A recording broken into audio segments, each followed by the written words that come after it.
Good evening, everybody. Welcome to this meeting of the Scrutiny Committee. Happy New Year, first of all, which I've had a number of people say to me this evening, so we seem to be well into it by now. But I'm Councillor David Howarth. I'm the Chair of the Scrutiny Committee, and we have committee members here in the Civic Centre tonight, along with necessary officer support. We also have some members dialing in from home, and we have members not on the committee dialing in as well. Some housekeeping for those in the Civic Centre. There are no fire drills planned, and if the alarm does go off, please leave by the emergency exits at the back of the room and congregate on the car park. Could I ask you all to please turn off your mobile phones and switch your microphones off when not speaking. For those joining via Microsoft Teams, please remain muted and indicate at the appropriate time when you would like to speak, and I will bring you in. So we'll now move on to the agenda. Item 1 is apologies for absence. I have apologies from Councillor Michael Green, Councillor Stephen Thirlbourne, Councillor Matt Campbell, although is he on? He has dialed in online, so he is with us at home, and Councillor Kath Unsworth and Councillor Malcolm Donoghue. We don't appear to have any substitute members. Joining online also, we've got Councillor Julie Buttery and we've got Councillor Colin Coulton, who are also both members of the committee. Declarations of interest. Does anybody have any declarations of interest at this point? Councillor Trafford? Yeah, just that there's reference to a lot of policies regarding mental health. So as the lead member for mental health awareness, I just thought I'd better declare that for the sake of the record, but I'll refrain from asking any questions on that. Okay, thank you. We can then move on to item 3, which is minutes of the meeting on Tuesday, the 12th of October of the Scrutiny Committee. Could we have somebody move those, please? Councillor Adams, thank you. Is that seconded? Councillor Sharples, are we all in agreement? Yes, thank you. Item 4 is minutes of the meeting on Monday, the 15th of November of the Scrutiny Budget and Performance Panel. Can we have a proposal? Well, actually, we're being asked to note the minutes of those. Right, can we note those? Thank you. Just bear with me while I sign the first minutes.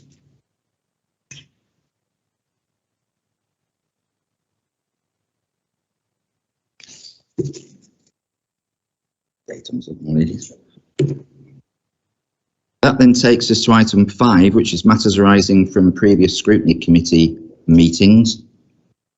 Do we have any matters arising? Yes. Karen? Thank you very much, Chair.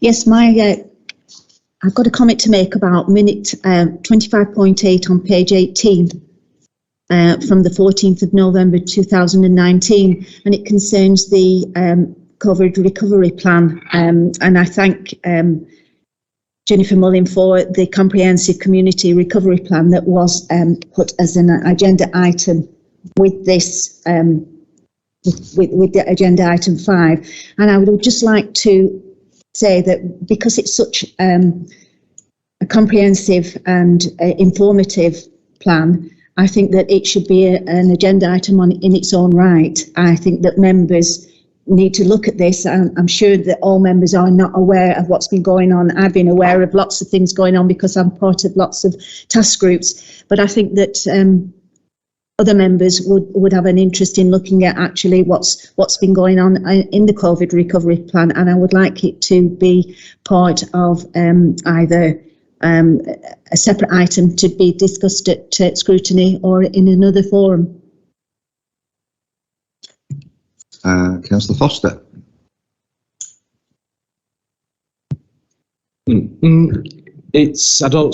Chair, I've just gone to get my laptop, so I missed when you introduced this agenda item. I don't know if it was mentioned, but this report's going to Cabinet for full detailed debate. It's come to the Scrutiny Committee in advance for some pre-scrutiny. It was discussed and we thought it appropriate that the committee, as our Scrutiny Committee, had a look at it and commented back, and then any recommendations you may or may not have can be considered by the Cabinet. But I think it's February, Chris, Gary, that it's probably going to come to Cabinet, is it? And so it'll be debated in the public forum then, Chair. You okay with that answer? Will we be able to ask questions tonight about it then? Or are we going to be able to? I've got a nod to say yes. Right. Well, as I say, I wasn't prepared. Well, I have some questions actually. Yes. Okay. Right. Do you want to raise those now? Or? Well, as I said, I have a couple that on page 31, the council has seen a 131% increase in complaints relating to accumulation of waste and refuse from 2019 and 20. There are no figures to compare what the original figures were. So what 131% increase sounds a lot to me. Can somebody, give us some information about the figures?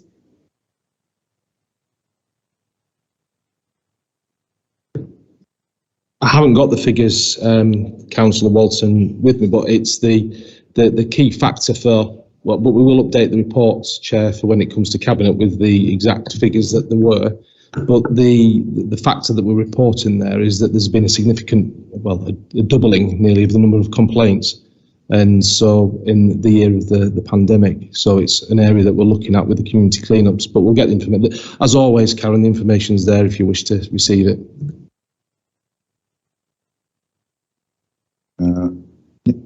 Just to come back on that particular point, you have to remember, the figures will be whatever the figures are, and I'm sure they're available. But during the pandemic, the household waste recycling centres were closed for a long time, and it's hardly surprising if there was an increase in fly tipping. Sad as it is, it's hardly surprising. Okay. Are you okay with that, Karen? Yeah. I wasn't prepared for any more questions because I didn't realise that we could ask questions tonight with it being part of the recommendations and just for information only tonight. But I'm sure if it's coming to Cabinet, I have some questions to ask. You'll be well prepared. Yes. Okay. And they're now forearmed as well. So. Yeah, Jackie? Yeah, I wanted to ask a question about part of the community recovery plan. One particular part that now eludes me, as it always does. There we go. But I don't think that the lady who can answer the questions is here. But it just to give some pre-warning, it's about the prescriber under the diet and physical health section. So it's Suzanne Cubban. So it's just a question for her. So I'll send that out, but I was going to ask it, so I'll wait. It's just to give some pre-warning. That's fine. Thank you. Okay, thank you. I also have a question on matters arising, and it's refers to the master plans, town centre master plans. The update doesn't really include any information on resourcing the master plans, and Penritham in particular.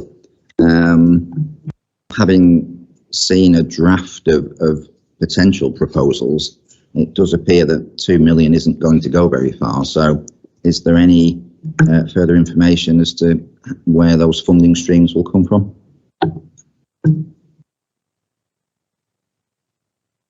So thanks, Chair. The answer is, as we're sat here, no. However, what we want to do is finalise the master plans, finalise all, because clearly the draft master plan that you've seen hasn't been accepted or adopted yet by the council or the local councillors. Once that's adopted, we will then get it fully costed, understand what the shortfall is in funding, if it is a shortfall, and then there's a number of routes that we can potentially go down to fund it. Anything ranging in Penritham from the city deal all the way through to 106, additional 106 contributions. We might add additional contributions in through the capital programme. We may borrow. So there's a iteration to go through. But what we need to do, Chair, is get the master plan approved as quickly as we can and costed. Thank you for that. I mean, it does seem a bit unfair that county had various schemes on their website for quite a long time, and local residents haven't forgotten about that. And the funding implication is that they would be funding it. So I don't know if negotiations have taken place with them as to what their commitment still is, or if they've even got one. So. Thanks, Chair. It's all in abeyance, the City deal, as you know, but I am conscious that the Scrutiny Committee hasn't looked at the City deal in a significant period of time, and it might be helpful for that type of feedback, and perhaps if you can find time to have a look at the City deal, Chair, and come back with some particular concerns, if that's the correct word, that you may have, or areas that you wish us to discuss further with the county. But as the moment the City deal is in abeyance, there's no additional capital expenditure until the issues surrounding the gap, the funding gap, are resolved. But it's not going to be quick, but we would appreciate some scrutiny, I think. Okay, thank you. Other items under item 5. We did ask for information on the council's land ownership. That's now been provided, so thank you for that. And we did ask for the governance structure of the leisure company to be provided, and that's been provided as well, so I could thank you for that. Any other matters arising on item 5? Karen? Minute 18.5 on page 20 about the Shared Services Committee, that it will be presented to the Joint Committee in December, which didn't take place. So I presume then it will come up at the next one, Chris.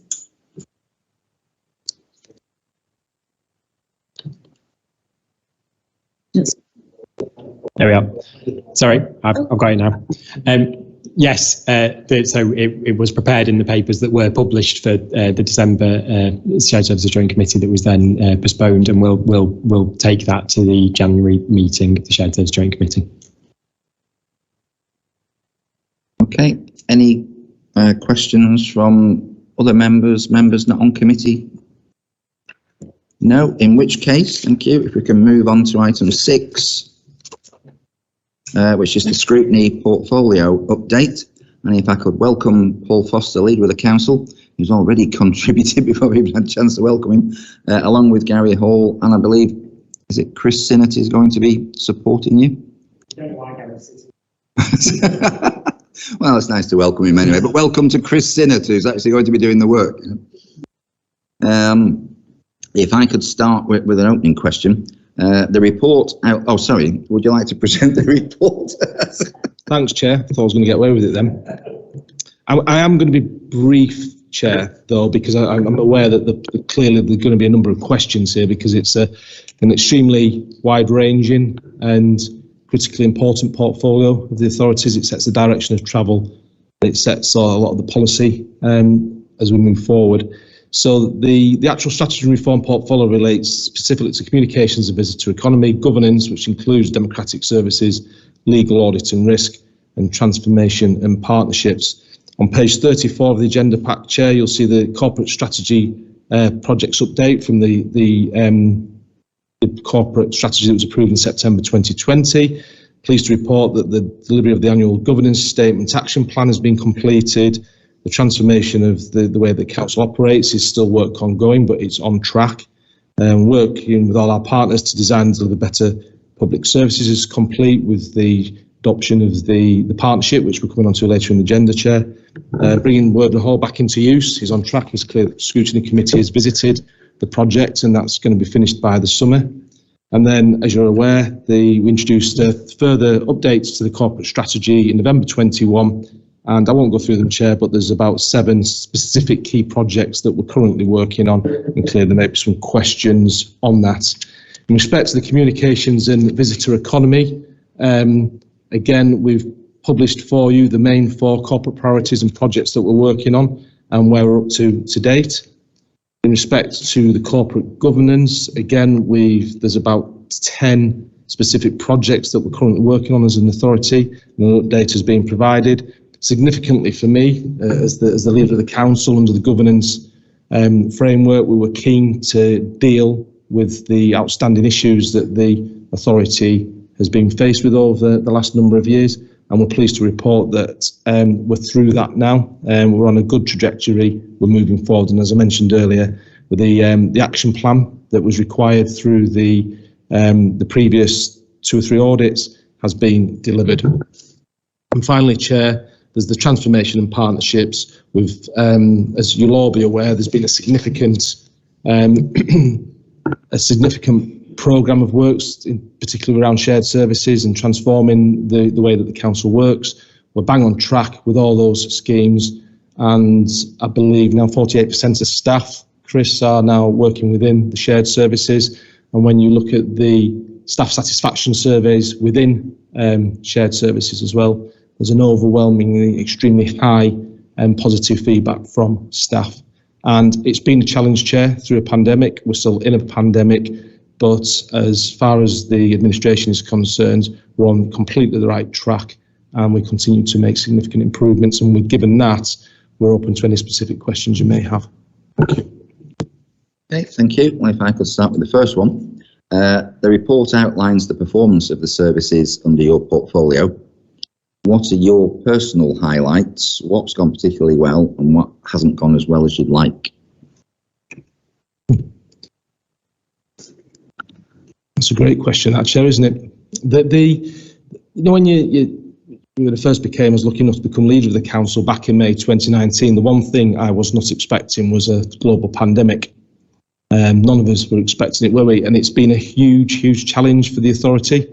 A real challenge for the authorities. It's been a challenge for the community, but I think that the way that the council officers and all our partners have pulled together and worked together to support our community through the pandemic is something that we will look back on with great pleasure in the coming years. I've said it before and I'll say it again, I do believe that South Ribble has been quite possibly one of the most strongest performing local authorities in Lancashire, if not the North West, during the pandemic. And all the officers deserve a great deal of credit, because if you remember, Chair, at the same time we're going through all these corporate governance challenges that you know, I'm not going to go on to them now. You know, we all know what happened, but we all managed to dust down really quickly, put that to one side, and get on doing what fundamentally we're all here to do, and that's support our local community. So particularly proud of the work that's been done on the COVID response. I'm also really pleased at the fact we made a decision very early on that we would still push forward with the shared services agenda as well. I think that was critically important. It had stalled. The whole of the shared services stalled back in 2019. And we made, as I say, that strategic decision that we were going to push ahead with it. I think it absolutely has been the right decision. And I think only South Ribble as an authority has benefited from it. We've become far more resilient, and we are we're in a position where we can deal with the challenges and the priorities that we have in a much more straightforward and strong way. And that's particularly pleasing. I'm also pleased at the way the officers have managed to pull together as well. Again, please don't forget that the chief executive and the two deputy chief executives were suspended in May 2019. That was a huge challenge for this authority, but we dealt with it and we moved forward. So a number of real positives. Looking forward, we have to recover from COVID. We have to make sure our community recovers from COVID. And I still believe the single biggest challenge that we face as an authority is that of funding, Chair. There's much that we need to do, and we have to make sure that the government funds us adequately so that we can support our community. So the funding, and I think that's been the case for the last 5 or 6 years, where the balancing of the books has always been the greatest challenge for all of us. And my final point is about positives. Please also don't forget, Chair, that we made the strategic decision to bring leisure services in-house as well. Again, the first council, and I do think, the first council that chose to do this in Lancashire. There were other neighbouring authorities that were forced to do it, but because we chose to do it, we landed up in a very strong position, and I'm pleased to report that Councillor Thompson, through the budget process, will be giving you all some very positive news about the significant efficiencies that we've now managing to glean through the leisure services whilst offering enhanced service. So it's win-win. Okay, thank you. Can I bring in Councillor Adams? Thank you, Chair, and good evening, everyone. You've already answered some of these, Paul, in fairness, but what are the key challenges for the council moving forward in your portfolio, and how are we positioned to deal with them? Thank you. Thanks, Will. Funding. I think, as I mentioned earlier, we have to sort out the funding. We have to get through the pandemic, Will, and I do worry about the the impact of the pandemic, particularly on some of our younger people moving forward. So it's really important that we ensure that our corporate strategy and our priorities are flexible, are agile, so that they can deal with the challenges that our communities do face. And, you know,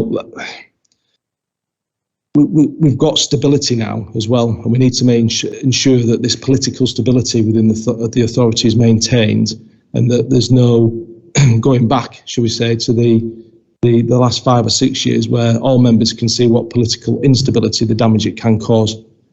So yeah, we've got to get through the pandemic. We've got to ensure that we're adequately funded to fund the services that we need and we must provide. And you better than anyone else here will understand the challenges our community is facing with COVID.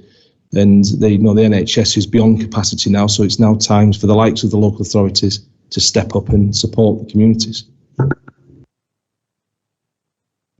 Councillor, sorry, Chris. Can I just add, from an officer perspective of the portfolio, I think there's a couple of other challenges that is worthwhile the committee being aware of.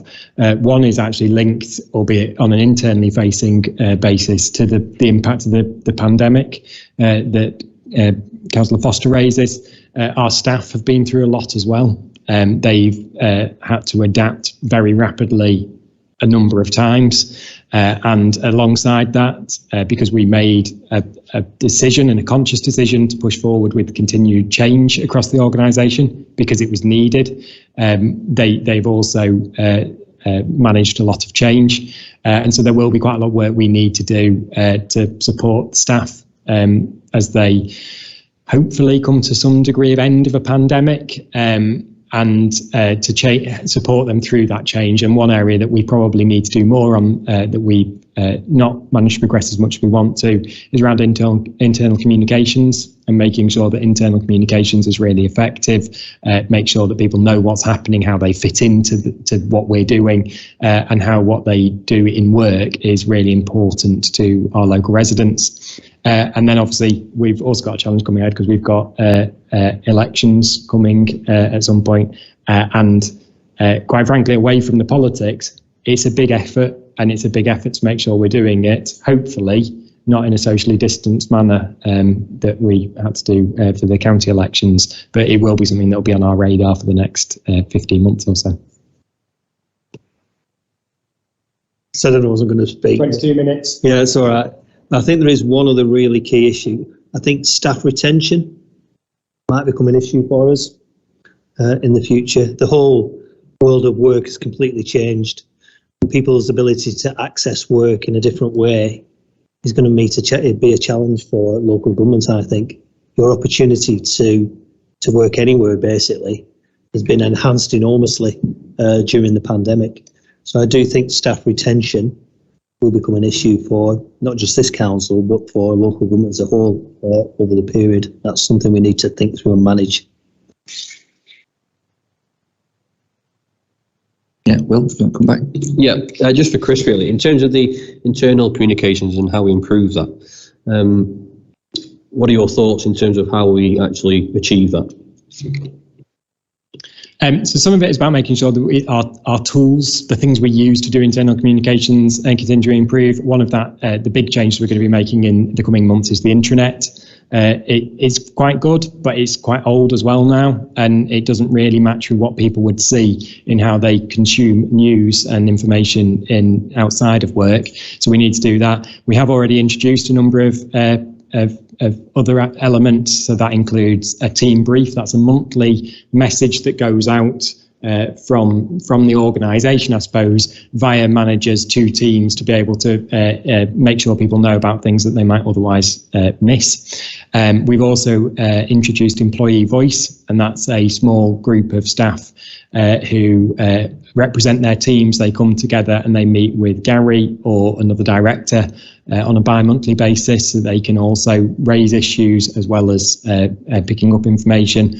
And then the critical thing, and Gary hears me talk about this like a broken record quite a lot, is around the role of managers. So managers can quite often see themselves as their job is just to look after the team, but actually managers have a different role, which is also they need to support the team in understanding where they fit within the organisation. So yesterday, we started our Passport to People Manager training, and that's going to be a development programme for anyone who does any sort of line management within the organisation, providing them information and tools on some elements that are basic, so how to do recruitment, how to follow our HR policies, but also elements that might be softer skills around communication and how you pass on information to teams and make sure that they feel like their voice is heard.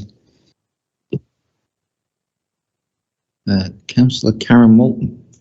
Thank you, Chair. Public service reform is a key part of your responsibilities. Could you talk us through your work on this? And is there any progress with the combined authority for Lancashire? Thanks, Karen. The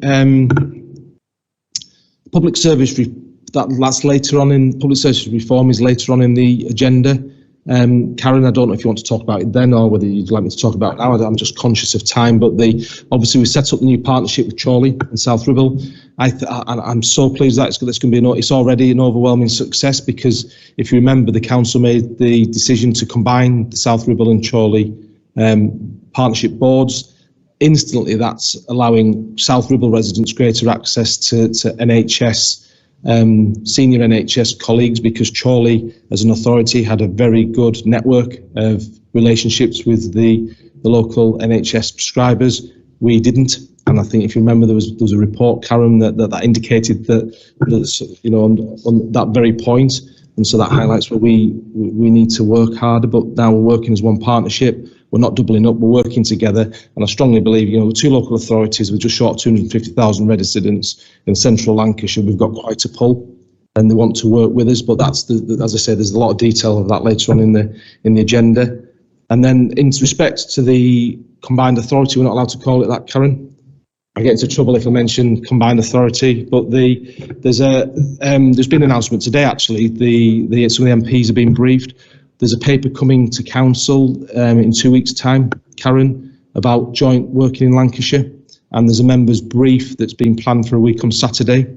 And basically where we've got to, very simply, is that there's, for the first time, I believe, ever, there's an agreement from all leaders in Lancashire, including the unitaries in the county, to move forward with a county deal, a joint committee, a combined authority, whatever you wish to call it, but it's a new statutory body to take on the roles that the combined authority would. But there's also an absolute commitment, and I think it's really important that I state this to the Scrutiny Committee, that two-tier working remains. None of the functions of the district councils, none of the functions of the unitaries of the county will be lost. They retain those, and there's an absolute desire to keep the two-tier structure.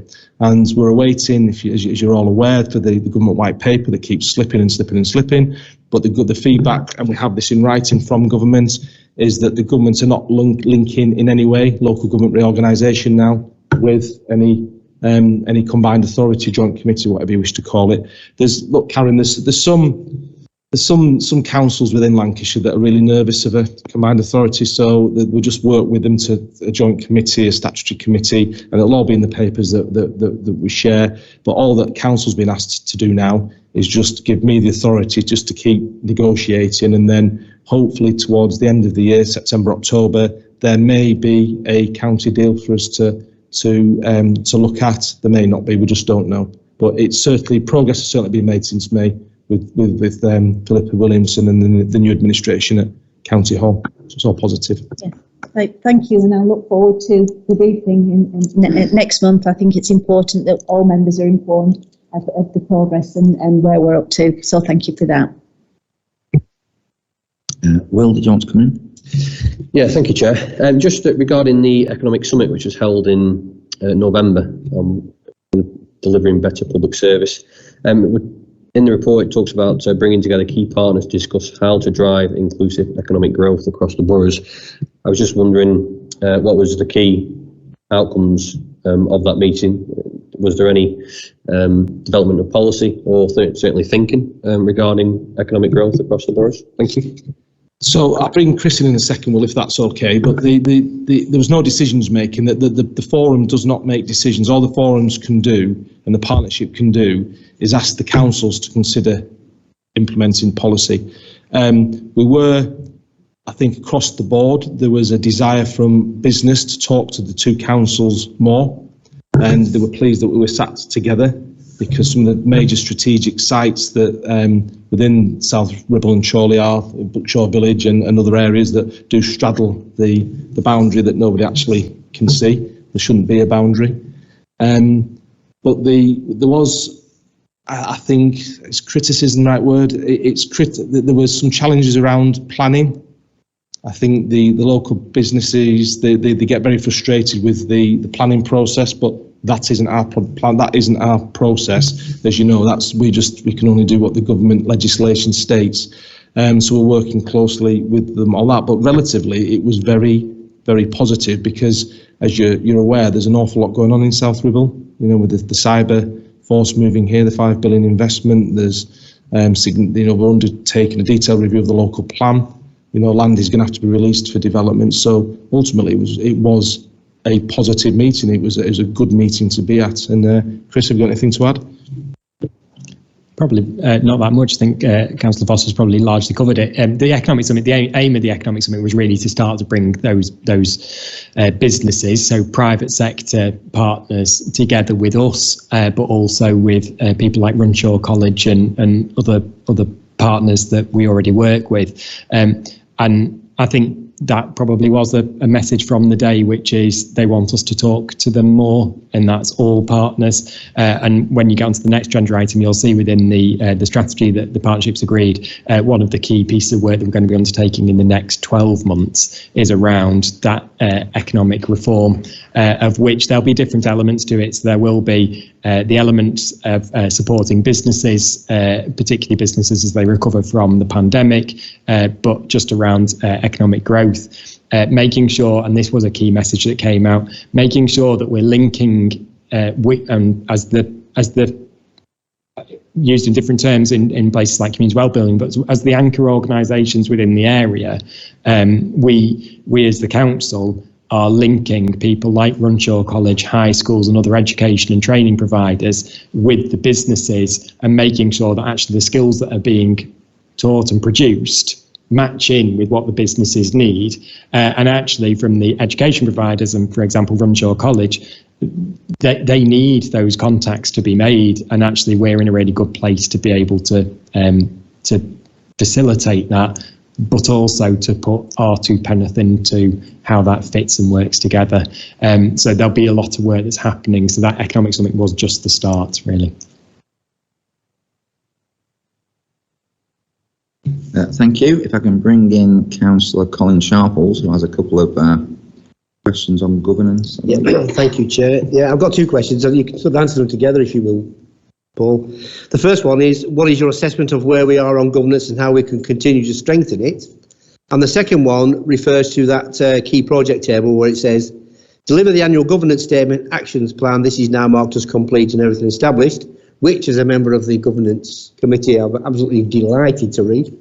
And I take this opportunity as well to congratulate and thank everybody involved in reaching that point. Of course, there were a lot of challenges. And the question had been is what's being done to make sure we don't become complacent on our governance arrangements and continue to take this important area seriously? Thanks, Colin. Good questions. Thanks for no advance notice as well. Rightly so. The corporate governance was one of the biggest single challenges we faced when we took over the responsibility for running this council. It was in disarray, as you know. There was failings across the board. There was statutory intervention from our external auditors. There are a number of significant challenges. You recall that we made sometimes the tough decisions are actually the easy decisions, right? If that makes sense. I know it's counterintuitive to say that, but we had to do a huge inward look and say, look, we can keep blagging this and try and, just go from one challenge to another, or we asked the monitoring officer and the chief executive to have a root and branch review of everything that's going on, everything. And then, as you'll know from being a member of the governance committee, Colin, we then did a self-declaration.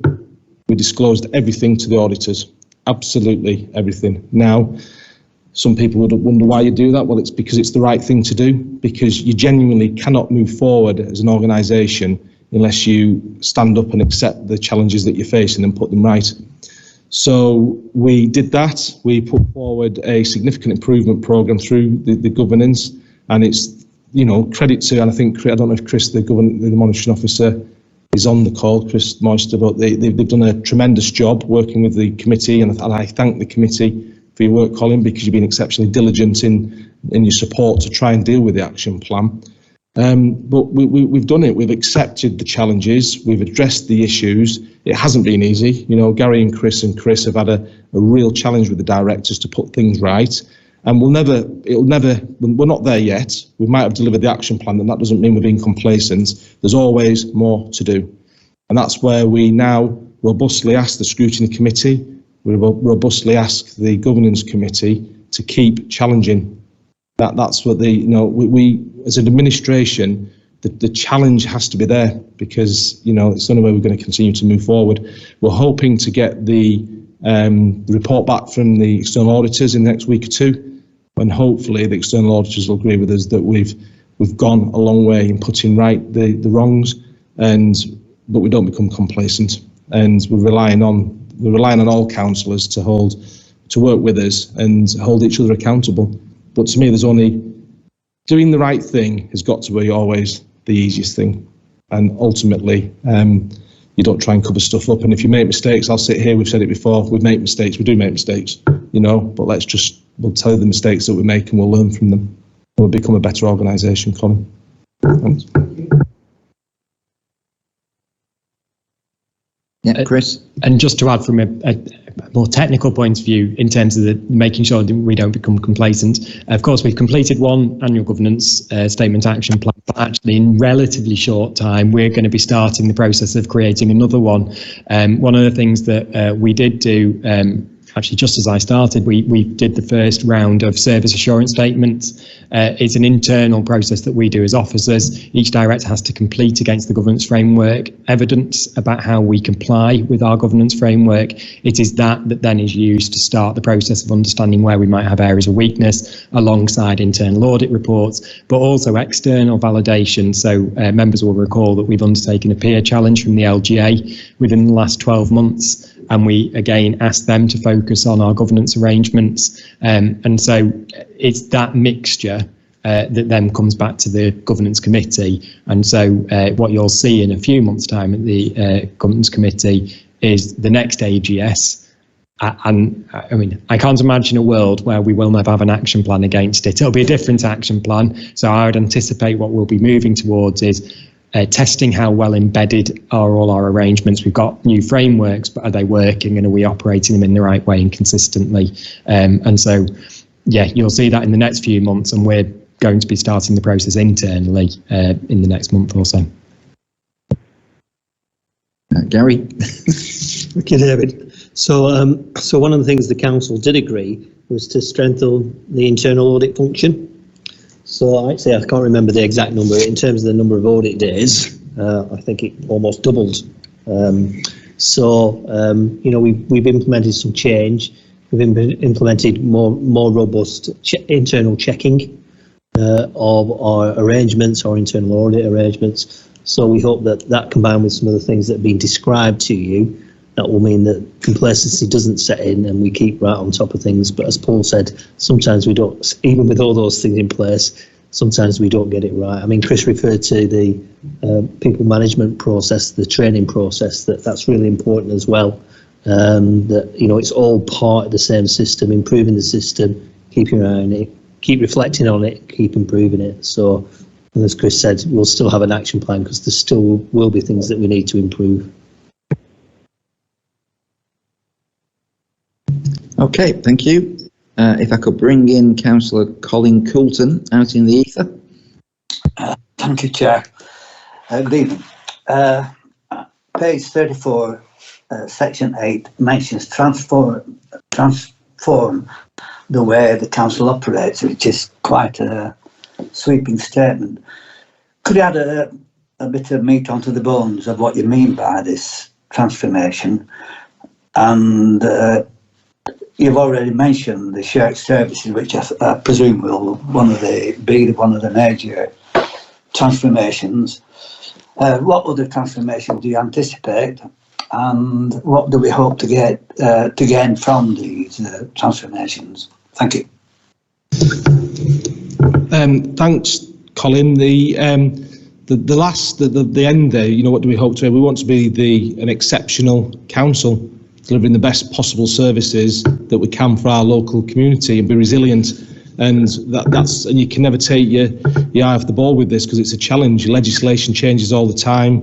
Pandemics hit you, funding stops, the priorities change all the time. But I think many members would hopefully agree that the council has been transformed over the last 2 or 3 years. We do things differently. So there's a couple of we just look at the annual governance and the improvements we've brought to the way that the governance is undertaken within the authority. Councillor Belinsky-Gelder and the ICT team, fundamental changes to the way that ICT is delivered within the council. And I know it's one of those back of house services, but you certainly see it when it doesn't work, and it has been a particular challenge for us as an authority.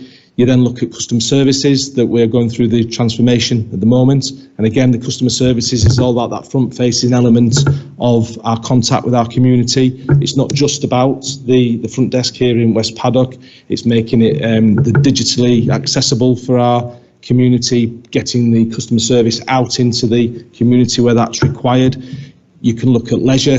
Colin, we have transformed leisure. That's a huge decision to bring that in-house, and that wasn't widely supported by all members of the council. We understand that, but we had to do something different to maintain that level of service for our community. And as moving forward, Councillor Titherington and Councillor Tomlinson will be bringing forward further transformation to leisure services with the offering that we're going to have moving forward.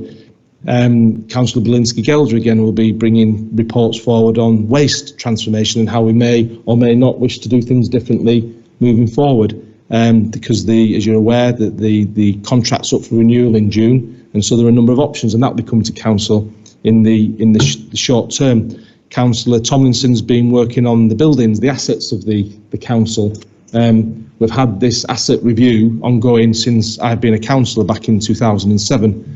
And we never seem to have got to the bottom of the asset review. And I know it's something Councillor Tomlinson now is demanding, that we get a report to council so we can look at what is the best use of our assets, and we transform the way that we use those. So you can see that's just naming but a few, Colin. I've probably forgotten many. There's that much going on. Shared services, as you say, legal services, the way that we communicate and work more closely with our stakeholders and partners in the NHS at the county level. We've worked really hard to try and improve our relationships with everybody. So I think that the pandemic does provide a bit of cover at the moment and then not all members perhaps see what we have done, all members of the community, but when we're through the pandemic, by goodness, they most certainly will, because it'll be a different place, and it's just trying to keep us on the front foot and, as you say, willing and able to deliver the services regardless of what's thrown at us. Colin. Thank you. Thank you. Oh, happy with that? Councillor. Yeah.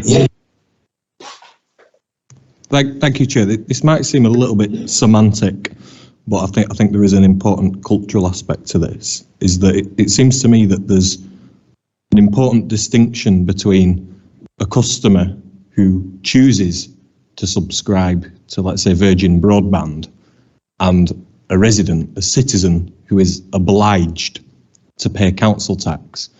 So whilst this is quite semantic, the leader perhaps think that maybe citizen services or residents services would be a far better name than customer services, because I think there is a distinction there. Thank you.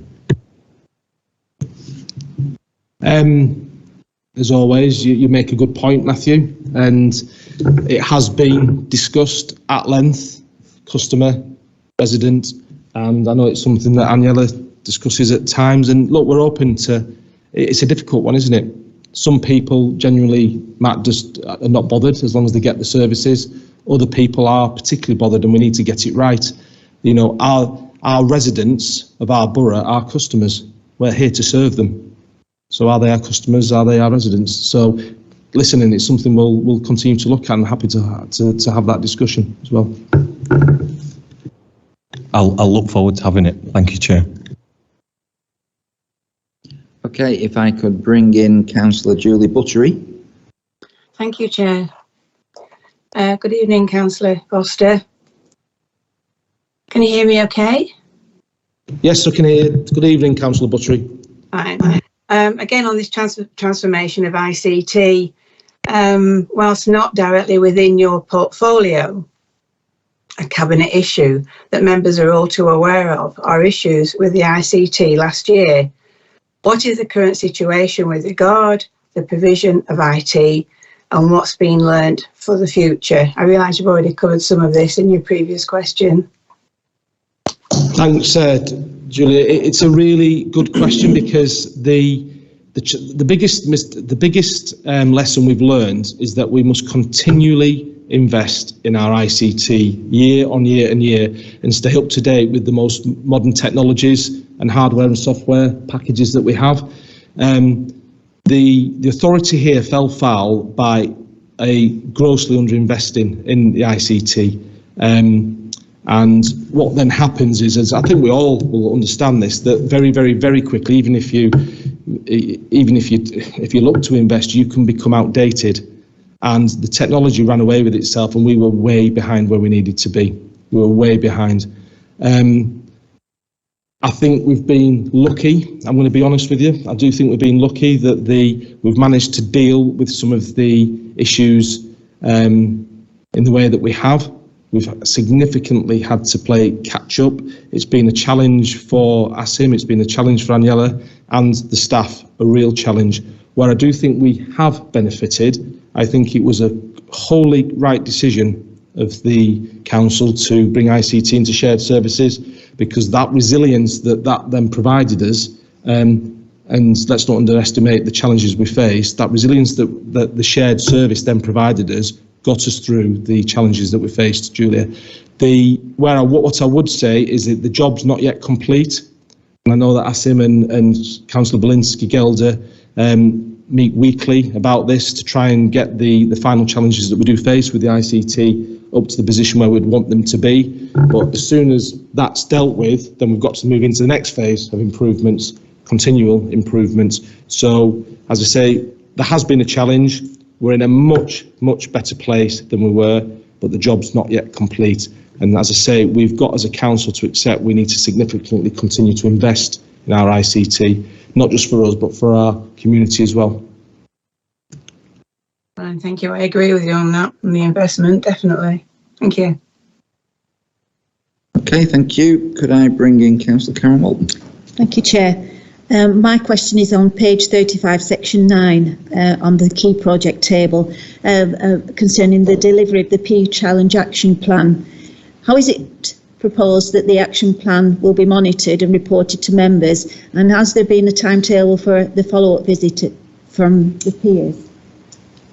Thanks, Karen. So my understanding is that the Peer Challenge Action Plan goes to Cabinet, and it is monitored closely by Cabinet. We get informal updates on a weekly basis anyway. I'm pleased to report the overwhelming majority of the actions have already been dealt with and delivered. I'm sure that the final report will come to scrutiny when it comes to Cabinet anyway, prior for pre-scrutiny. And I think the challenge we now face, Karen, is that, again, it's the COVID pandemic, is that the peers, if you remember, held a remote peer challenge. We were the first ones to do that. They found it quite challenging. They do want to visit us as an authority on the revisit.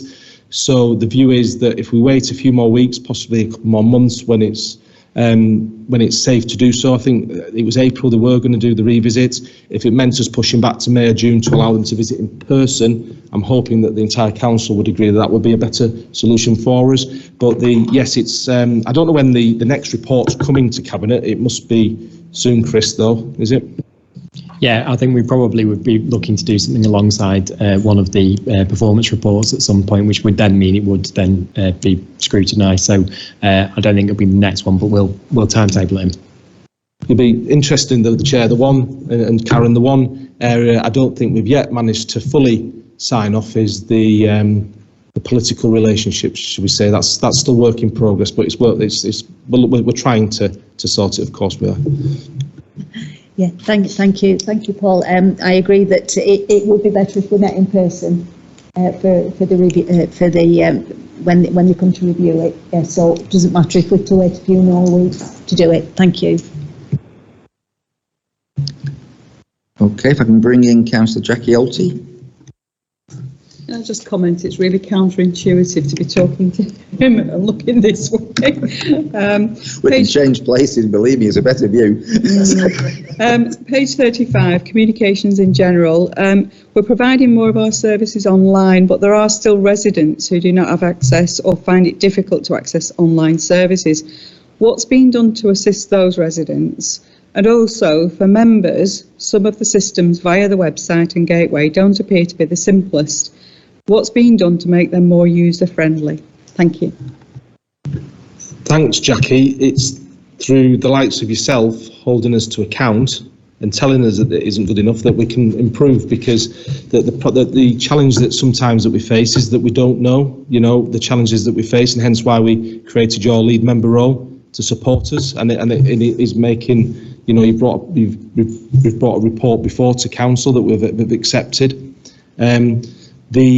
I accept wholeheartedly what you say about online digital services as well, and so if you recall that as part of the gateway now, we have members of the public can still access everything they need to access at gateway, and the officers are trained there to support them, and there's all the IT facilities.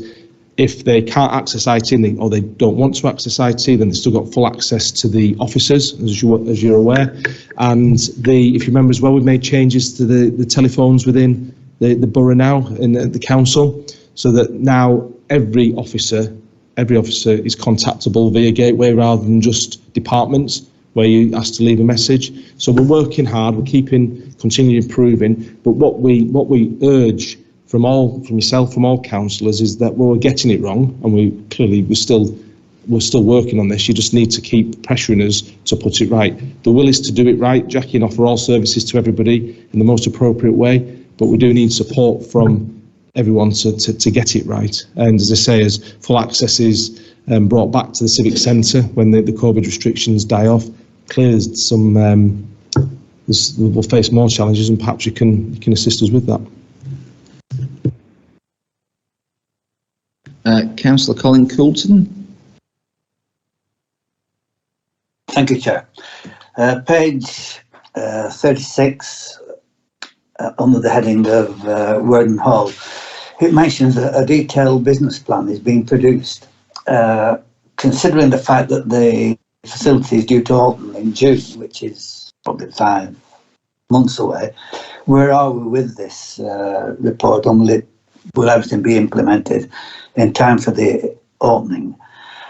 And also, secondly, will this facility make a surplus, i.e. a profit, or will it break even as originally planned? Thank you. I'm going to pass over to Chris in a second, Colin, to give you the detail, but if you remember I think the original business plan that was put forward, it was making a small surplus, and that is still the plan, that these facilities, as much as they are a community asset, we're still looking for them to make a surplus where possible. But the business plan is currently being reviewed. I do believe there was a meeting today between the Chief Executive, the Deputy Chief Executive and the Head of the Visitor Economy, and with the sole purpose of looking at Worden Hall and looking at the commercial services, because what we're actively seeking to do now is find tenants for the space, and hopefully very soon Councillor Tomlinson will be announcing that we're ready to start taking bookings on the facility as well. But it's not there to be a cash king, it's there to serve its community, but wherever possible it should be paying for itself, because that's the most effective and efficient way of using our assets.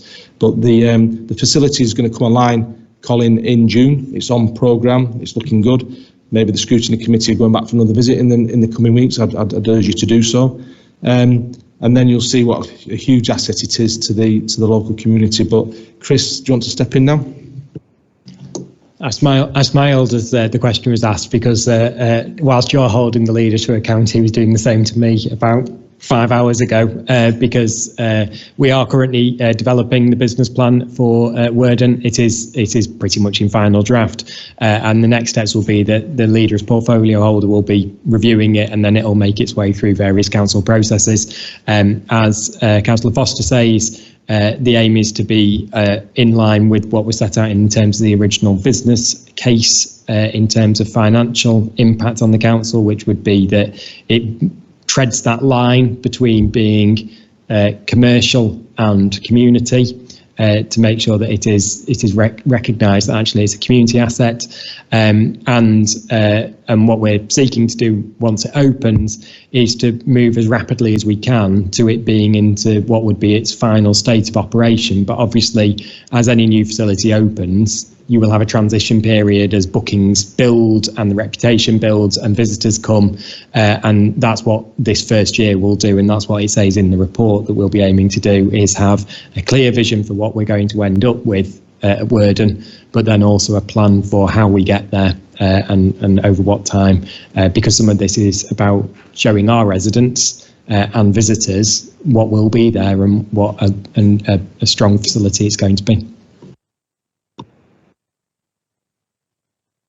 Okay. Thank you. Yeah. Thank you. Okay. Thank you. Yeah. Thank you. If I can bring in Councillor Julie Buttery again. Thank you, Chair. On page 34, deliver the 2021 events programme. Please could you give us some examples of events that took place outside of Leyland, please, Paul?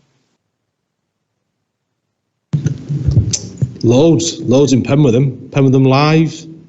Help me out here, somebody. There's Longton Live, Penwitham Live, Bamber Bridge. We've walked our coffin through through Station Road before now. There's Julie. I can't give you all the detail now. There are events going on up and down the borough, across the borough. And what I will do is I'll get the Scrutiny Committee sent the newsletters from each of the community hubs, and that details in great detail, you know, that all the blooms, the Leyland in bloom, the Bamber Bridge in bloom, the Lostock Hall in bloom, Farrington Fun Day. There's all sorts going on, but we'll get I've probably missed 95% of them, but there's I'll get that sent out to you.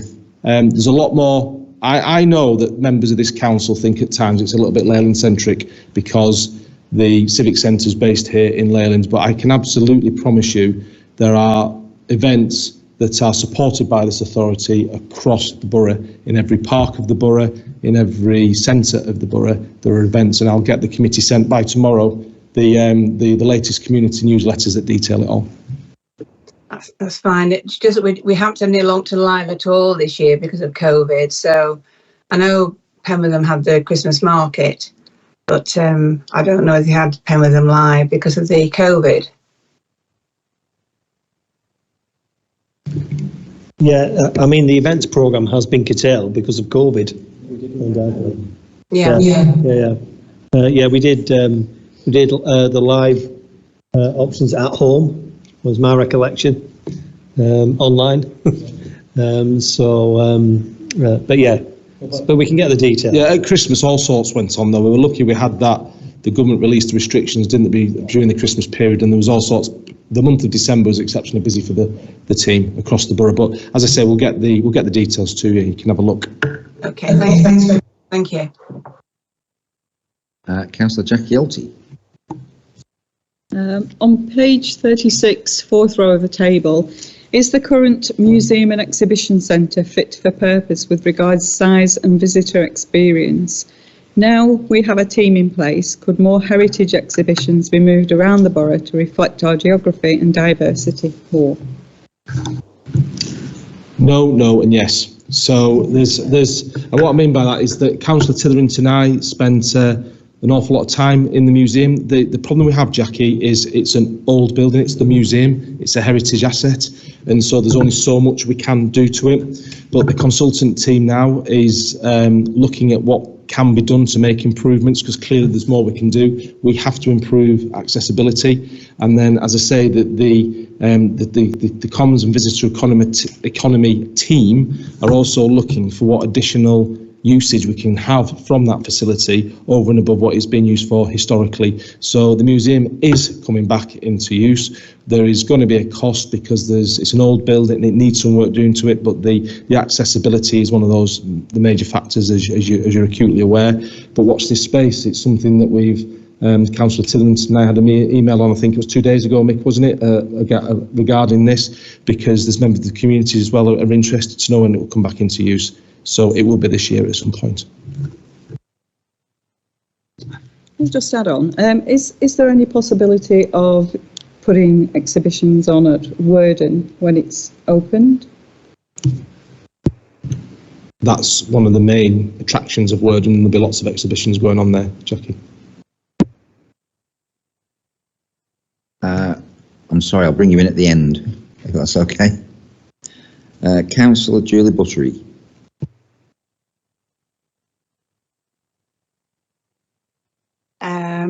Page 34, second flow table, deliver the 21, oh no, I've had that one, sorry, I beg your pardon.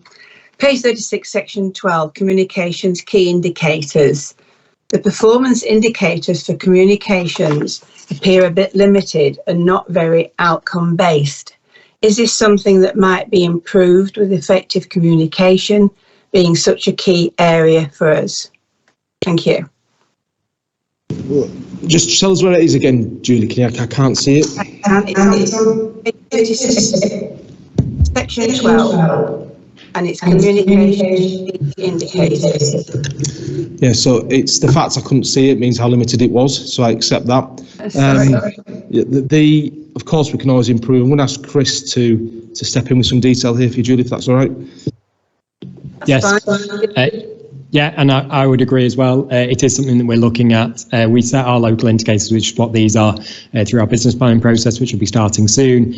We do monitor residents' views on how well we communicate via our resident survey, which we undertook just at the end of 2021. So we'll have the results of that fairly soon. And it is something that we then take into account about how we better communicate. And it goes back to the points that Councillor Olsey was making earlier about making sure we make full use of the range of communications that we need to. Thank you. Okay, thank you. Councillor Colin Coulton. Thank you, Chair. Also on page 38, it mentions neighbourhoods and the fact that the Assistant Director for Neighbourhood, the post still remains vacant. Also, there seems to be a shortage within the neighbourhoods teams to carry out the projects that are being flagged up by members. Have we got an issue here? Can any interim support or temporary support be put in to help this situation? For us in Western Parishes, our officer Tony, he's been off long-term sick for some time, which is we're getting good support from Reese, but obviously he's been stretched. Okay, thanks. Thanks for your... Sorry, Paul, just before you answer that, Colin and for any other members, can you just be careful about naming officers and their circumstances, please? Thanks, Chair. Thanks, Colin. And just before I bring Asim in to answer that question specifically, we're not actually, we weren't aware of any lack of ability to deliver projects in the communities, to be honest with you. We're not aware of it, Colin, so can I please ask you on a member-to-member basis, you write to Councillor Belinsky-Gelder with your specific concerns and she'll look into it, because we're not having those reports from other areas of the borough, and if we need to supplement your community, then we will, because the projects are a priority. And ask him on the other issues. Yeah, just to echo what the leader said, I'm not aware specifically about any projects not being resourced effectively, so I'd be interested to discover what they are, so I can respond effectively to that. Just in relation to the vacant post, I accept that this has been vacant for well over a year now since the retirement of the post holder. We have actually attempted to recruit internally by providing opportunities for existing staff to develop into this role. and we continue to review that, and I hope we're in a position at some point to be able to offer that. In addition, in parallel, we have actually attempted to recruit externally by advertising this opportunity wider than the council, and unfortunately in the first round of applications received there were nobody suitable to be interviewed in this exercise, and it's constantly under review. I'm hoping that in the next a few months we'll be in a position to appoint to this post, and that opportunity will exist internally. Thank you. Thank you. Okay, if I can bring in Councillor Will Adams. Thank you, Chair. At the top of page 39, in relation to the resident survey, traditionally the resident survey results have been presented to the Scrutiny Committee. Will that be the case again this time? And also, when will the employee survey results be available for the Scrutiny Committee to consider, alongside any action plan to deal with the feedback that's been raised? Thank you. Thanks, Will. Yeah, of course, I think the resident survey, as Gary mentioned or Chris mentioned earlier, is almost with us. And as soon as we get that and it's put into the appropriate reports, it will come to the Scrutiny Committee prior to going to Cabinet and Council. And the same with the employee survey. I think I'm looking at Chris, but is that ready or almost ready for reporting on? Yeah, so we finished, in fact, they ended up kind of running over the similar kind of periods, but we finished the staff survey field work just before Christmas. So the company we used to do it are just finalising their reports, and I think we got a first draft of one of them in the last few days, and so we just need to work through that. So it won't be very long now. Councillor Matt Trafford. Earlier on, we discussed the council's communication with residents. Do we include, whilst we're monitoring that, do we include what our abandoned coal rates are? And is that something that we need to be worried about? Is it particularly high? Is it particularly low? Cheers, Matt.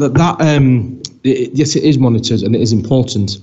And the recent shared services joint committee, ASIM got grilled quite hard on the data, because it's the South Ribble was the numbers in South Ribble were relatively okay, but I know in Chorley they're facing different challenges.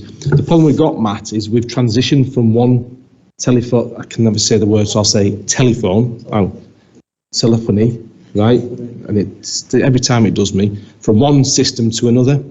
And so we need to be careful with that, because it is closely monitored, because then also when you've got this selection as well of where you want to go within the system, it gets quite challenging. But it's one of the key performance indicators for customer services, is looking at the numbers of calls that we receive, the numbers that are answered, the numbers that are abandoned, and how quickly they're answered as well. But as part of the process, Matt, if you recall, we're widening the options for the community, so there's more officers available to speak to them directly when they do call or when they do access the online services. So it's something we do closely monitor, and it is a key performance indicator for us, because nothing drives me mad.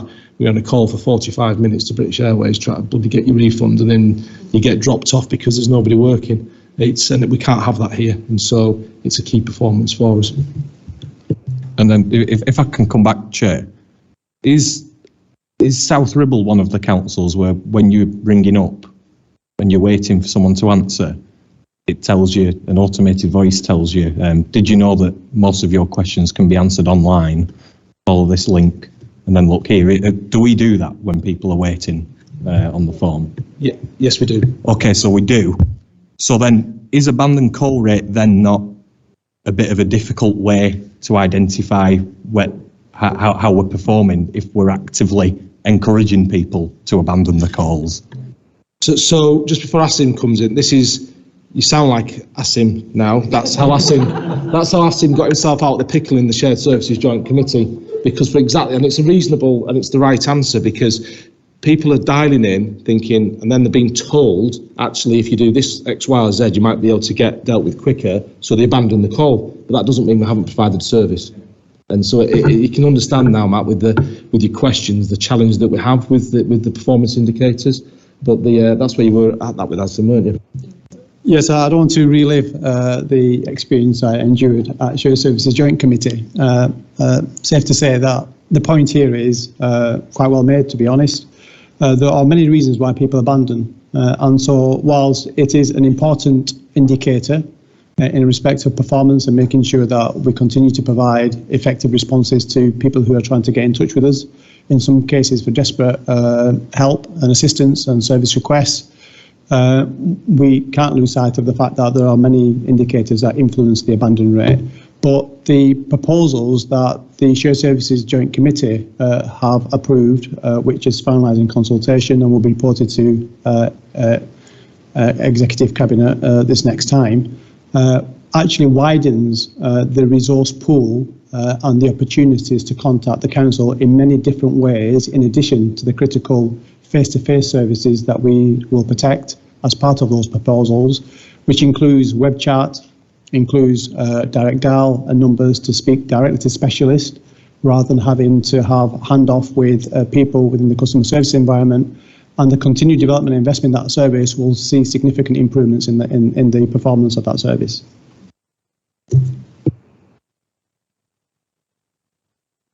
I'd like to come back one more, sorry. So there's mention there which is inevitably, what I'm guessing is an element of automation here, with what I'm guessing is chatbots, where you might not actually be speaking to a human.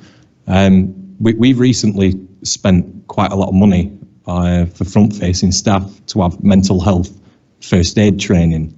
The feedback from many members of staff has been that they've approached all issues, not just sort of ones that we might consider mundane, but all of them extremely differently. And I'm guessing that we can't give mental health first aid training to a chatbot. So how are we going to cross that bridge? How are we going to determine, are there going to be flags that come up when people are dealing with these chatbots? That means actually we know that this person definitely needs to speak to another human. Do those sort of, does that flag up? Are we aware of that, and how's that determined? Can I bring in Azim, because he may well have the answer. Thank you, Chair. So a chat box is an option, but it's not the option that is currently under consideration. When we talk about automation, we're talking about being directed to its skill-based routing of calls that will direct you to specialist officers who can respond to that. When I reference to web chat, I'm talking about people who go online to access services, but in doing that may require assistance and have essentially a web chat interaction with a live officer or an agent from the council to help them and guide them to access those services. The level of chatbot automation you're talking about isn't currently on the council's plans for investment. Brilliant, thank you. We got all that out now? If I can bring in Councillor Colin Sharples, who's probably forgotten what he was going to ask. Not at all. I think it must be, I know it's my maths background, but numbers seem to suddenly jump out at me occasionally. I just spotted, on that page 39, those key indicators, that top one, it says, performance information provided by quarterly deadline, a target of 85%, and the latest performance is only 37%. Just wondered, why is that so low? What does that actually mean? So do I, and that's why Chris is going to answer that question. I'm hoping he's going to say it's a timing issue. It is a timing issue. So at Q2, we changed our performance management system. So we changed over the system. So it just took a bit of time for people to adjust to it, in that they were previously putting it actually on a temporary basis onto spreadsheets, and they were going onto a new system. So it was that. Okay, thank you. If I could just come back in with perhaps following on from what Councillor Matt Trafford was raising. I mean, I have a number of elderly residents that I deal with, and we've always raised the issue about it's all well and good having online services, but not everybody can utilise those, and a number of the elderly in particular. And I've got two examples of personal experience where I've tried to report a missed bin for an elderly resident. So you phone through, you're then directed to the website. So you go on the website, you try to report a missed bin, and it won't let you, because it'll only let you report your missed bin if you live at that address. And the second one is, I've tried to, or I know of somebody who has tried to arrange an assisted collection for elderly parents who've gone onto the website, tried to arrange an assisted collection and can't, because you can only do it if you live at that address. So is there anything we're doing to try and put that right and actually make it a bit more user friendly where somebody is trying to assist an elderly person?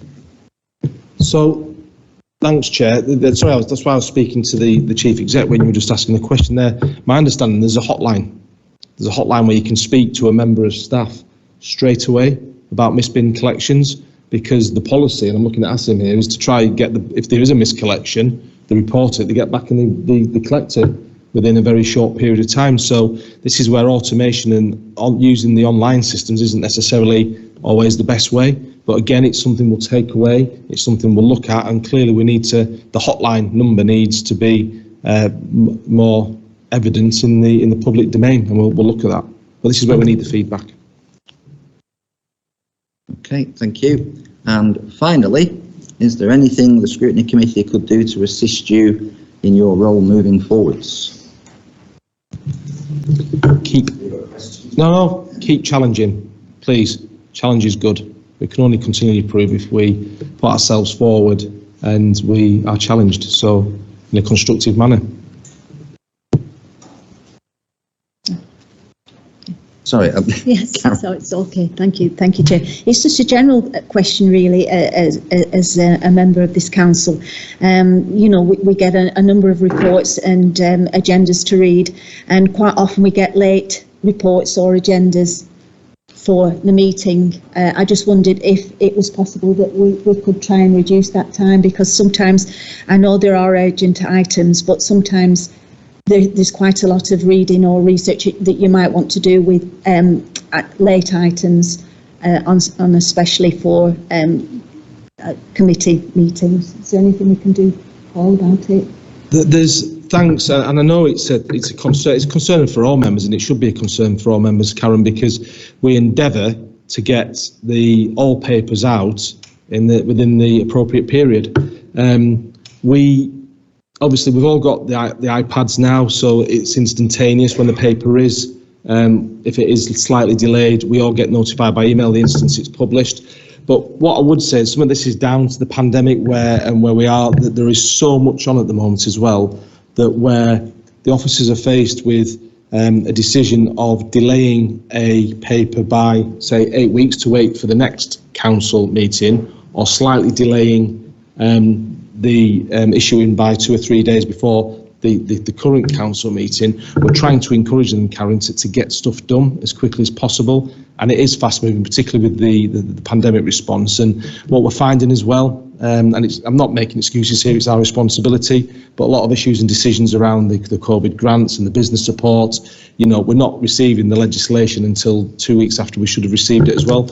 However, your point you make is absolutely valid, that it should be the exception rather than the rule. And you know, I hate nothing more than seeing to follow on an agenda item, and it's something that we'll continue to look to improve. Okay, any other questions from members on committee, either here or at home? No, in which case, members not on committee, Councillor Walton-Hardman. Thank you. I've just got 3 questions. So regarding communications and digital improvement, I'm aware, like many members, we have a very well functioning website now which has got good accessibility, particularly on mobile phones. But are there any thoughts or plans surrounding the development of an app, not only to allow residents to encourage online self-reporting and access services, but also to give us a tool for us to send push messages with communication updates? That's my first question. My second question is, what have we done as a council to encourage take-up of direct debit payments, which ultimately will save on cost with staff time and also improve the customer journey by freeing up staff to allow other residents to access them? And the third question I have is, are there any plans to proactively sell and secure sponsorship and advertising to businesses and partners to help us not only meet budget savings and deliver events using means such as council vehicles, customer screens and event sponsorship? Right. Thanks for that, Paul. Development of an app. I know that's something that the administration has discussed, and I can't remember there's an app that we looked at. I don't know if it was Wirral, or I know there's already an app in place, as Daniela says, for leisure services. But I think what we're looking to do there, I think we need to just to baseline and get ICT functioning as we wish it to function, which will take a few more months, if we're being bluntly honest, Paul. And then clearly the development of an app is something that we will look to do. But I think that the wording we should use is the further development of the app, because as you say, you've already got the leisure services fully functional on the app. But I've seen also where you can walk around the borough in other areas and there's a bin that's full, you just go on your app, press it, and then it instantly notifies the offices and they come and empty it. So yes, the answer is we'll continue to look at that. Direct debit payments, and I'll leave that one to Asim and Daniela. And sponsorship and advertising, we're always looking at sponsorship and advertising, but it's not currently on the agenda. I know a lot of the roundabouts used to be potentially advertising on it. I don't know if it always looks right though, if I'm honest with you. But we'll look at every opportunity moving forward, Paul. But on the direct debit payments, Asim, I think there's quite a good take-up already, isn't there? Yeah, I mean, the biggest area of council income is in relation to revenues and benefits, but in particular council tax collection and business rates. And we do have a significant uptake. I think it's well above, off the top of my head, around 75–80%. I can check the actual figure and report that back, but it's a significant performance indicator for us to achieve collection. Quite rightly, it is the most efficient way to collect, and it also offers the customer the direct debit guarantee in case anything goes wrong. They have access to their funds immediately, and that's something that we continue to promote every year as part of the annual billing of council tax, and that's what we'll continue to do because, as quite rightly pointed out, it's an efficient way to collect income for the council. Was there anything else? Please answer. No. Thank you. You okay with that? Yeah. Any other questions from members not on committee?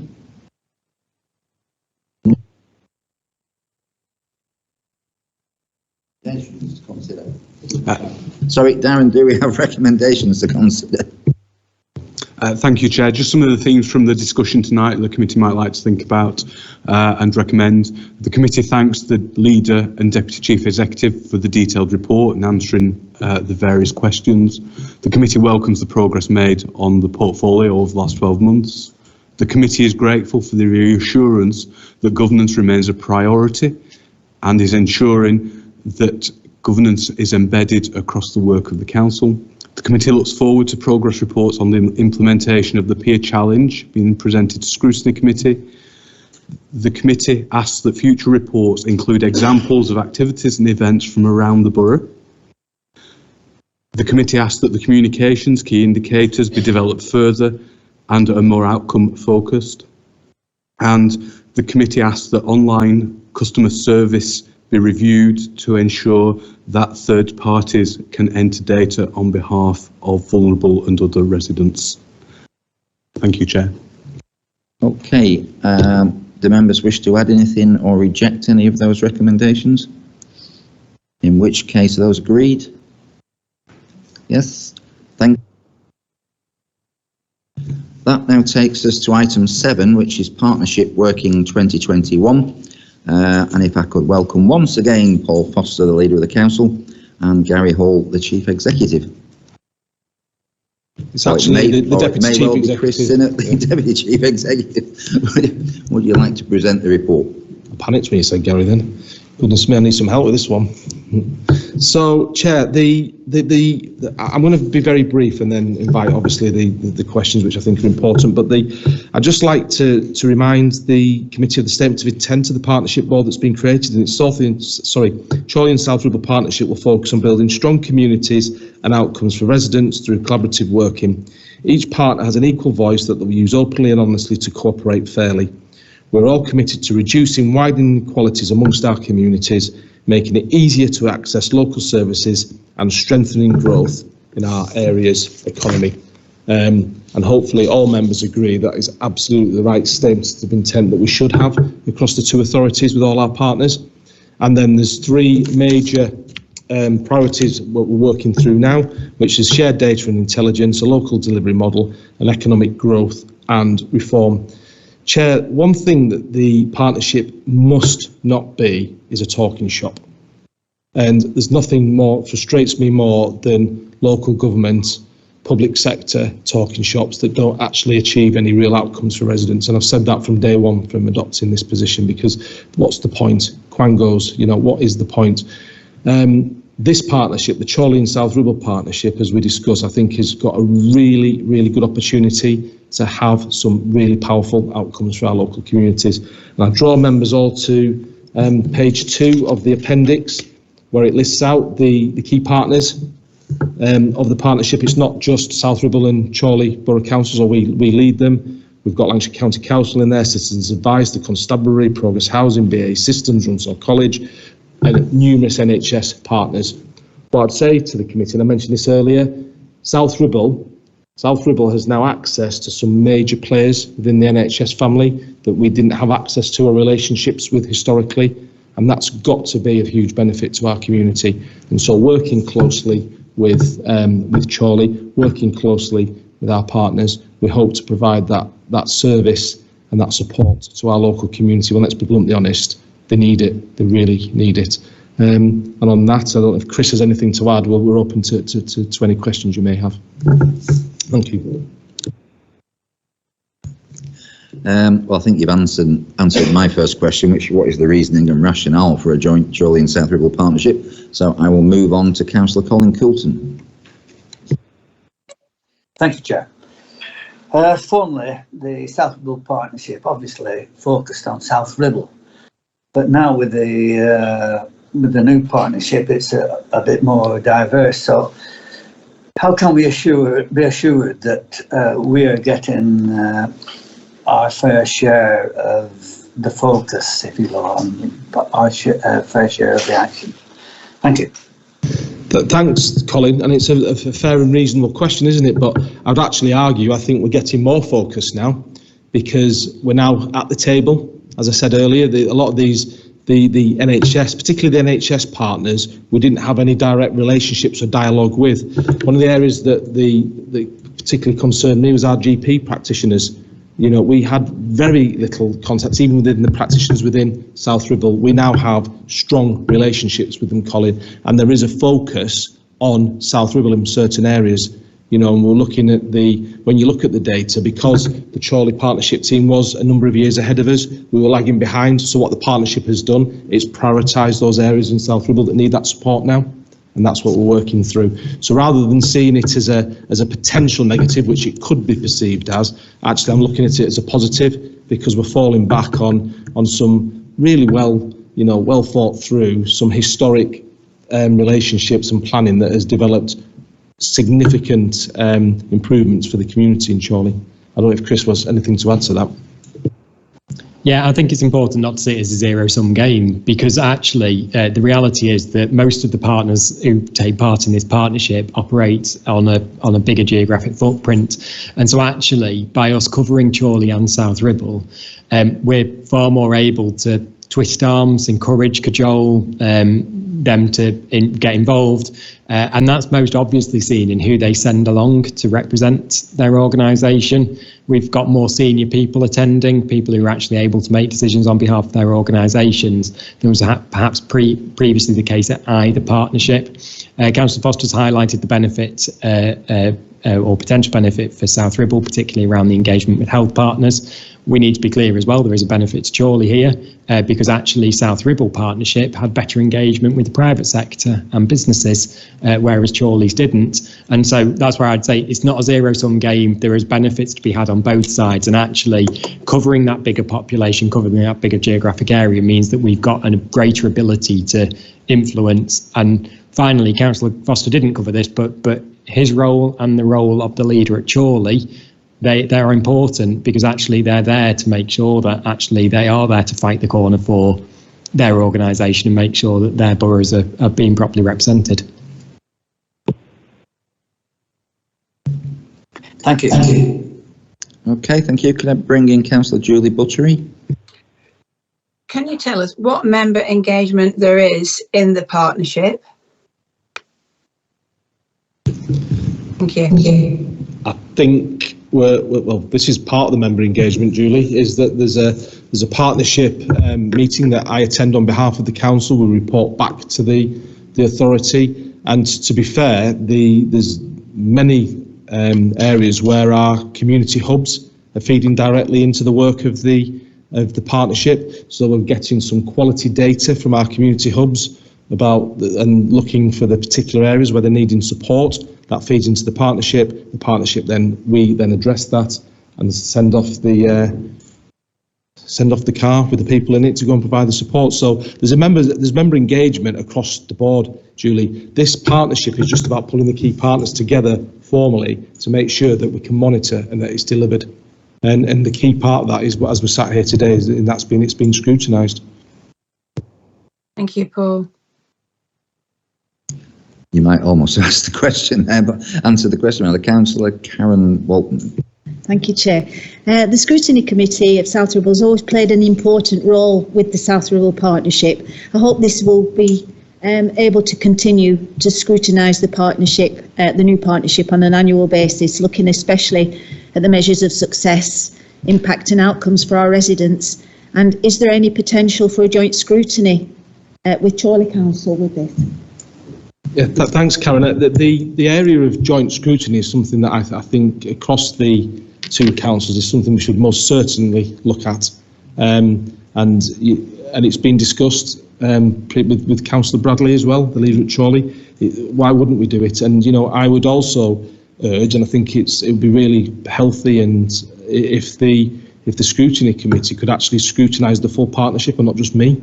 And I think we should, but we're open to that, and the partners are open to that. And why the partners are open to that is they want to share with you what they do and what they can bring. So I think we can take both of those on board and fully accept them. It's something we'll look to ensure that happens later on in the year, Karen. Thank you.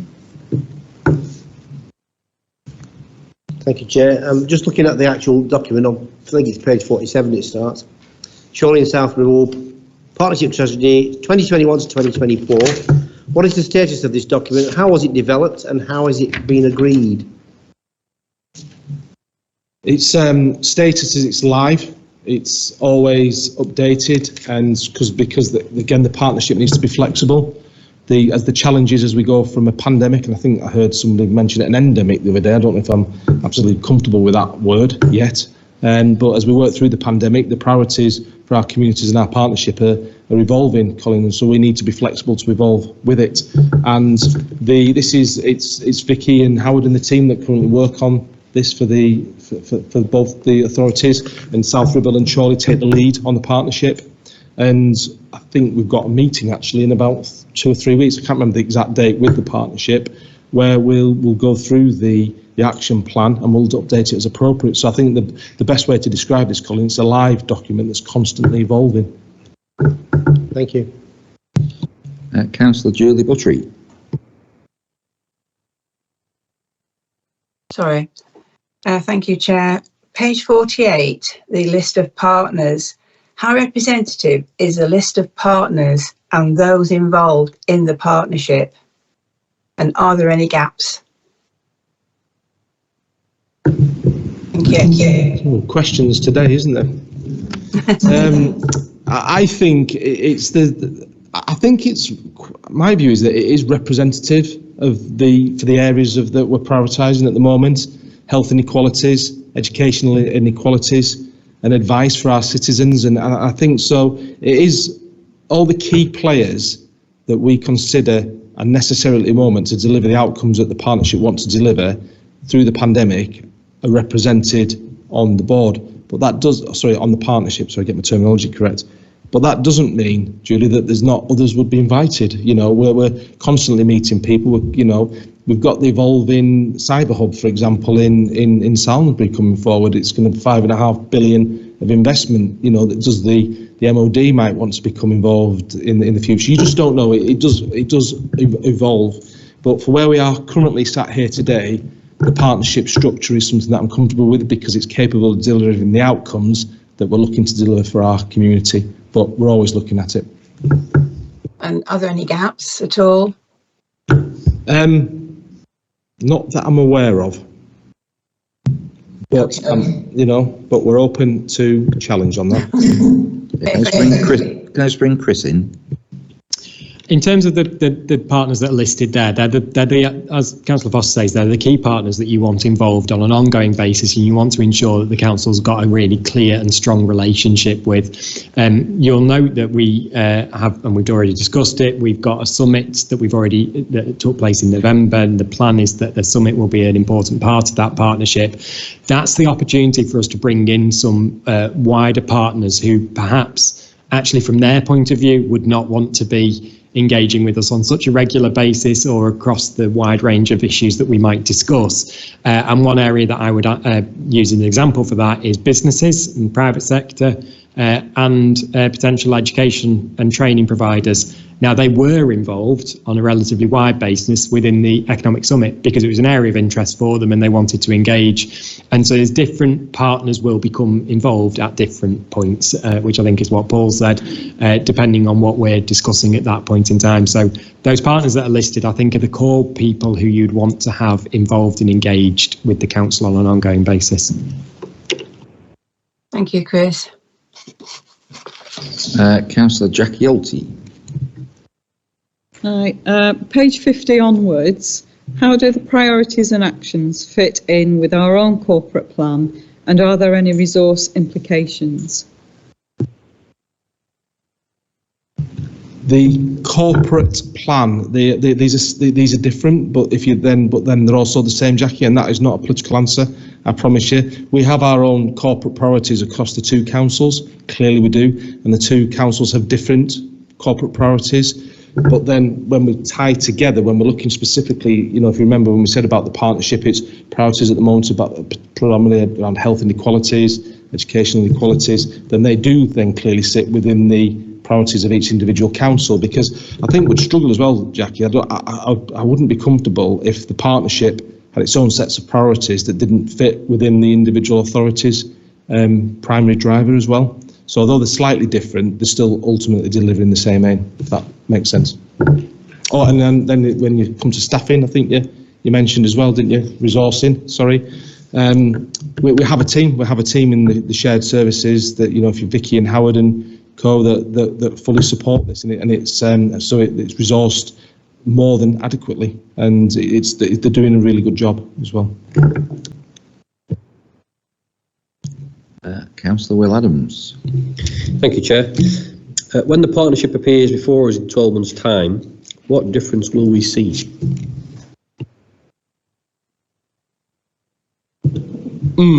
Chris. Oh, it turns out it's my job interview. I thought it was funny until then. I think that first thing to say is to caveat and say it depends, because actually what it depends upon is us ensuring that we get the engagement from partners, and there are a lot of changes that will happen in the coming 12 months which may impact on their ability to engage. I'm thinking particularly in health, where the CCG will cease to exist within the next, well, actually a few weeks realistically, but in a formal sense, they will then be recreated. I can't remember what their term will be. Well, ICS, and then there'll be ICPBs. So but they're continuing to evolve, and that sometimes makes it slightly difficult for us to adjust with them. Our strategy and tactic in that is largely we work with the people who are able to move things forward. And so if I'm predicting and looking in my crystal ball, I would say that we will have clear plans and priorities across partners around economic growth, but particularly around skills and training. So it won't necessarily be new stuff, but there will be better connections made between people who are already doing work. I think we will also have progressed significantly work around prevention and early intervention in health. And I'm thinking particularly around models that are currently probably more advanced in Chorley around linking up areas of public service that already do a lot of work outside of the health system, but have an enormous impact on health and wellbeing, and that's relatively well rehearsed, particularly within Councillor Tidrington's and Councillor Bielinski-Gelder's portfolio areas. I think we'll have done quite a lot of work around linking some of that up, so that would look at, for example, social prescribing and things like that. Okay, thank you. Any questions from members? Well, are there any other questions from members on committee, first of all? No members not on committee. Yeah, Councillor Walton-Arden. Thank you. It's just a quick question. So I think it's really good that we're working together with different partners to achieve outcomes and ensure that we get down to a root level to support our residents. What are the thoughts with regards to a representative of local parish and town councils, which ultimately are working at a root level and can also affect the health inequalities of all residents? It's a perfectly acceptable and reasonable request, Paul, and it's something we'll look at. Of course we will. Yeah, well, we've got, as I say, we've got the meeting in the next couple of weeks with the partnership, and I'll raise it on the agenda because again, the parish and town councils are, you could argue, the closest to the communities. So we'll look at that. It's a fair and reasonable request. Any other questions from members not on committee? No, in which case, Darren, do we have recommendations? Thank you, Chair. Just some of the things from the discussion that the committee might like to recommend going forward.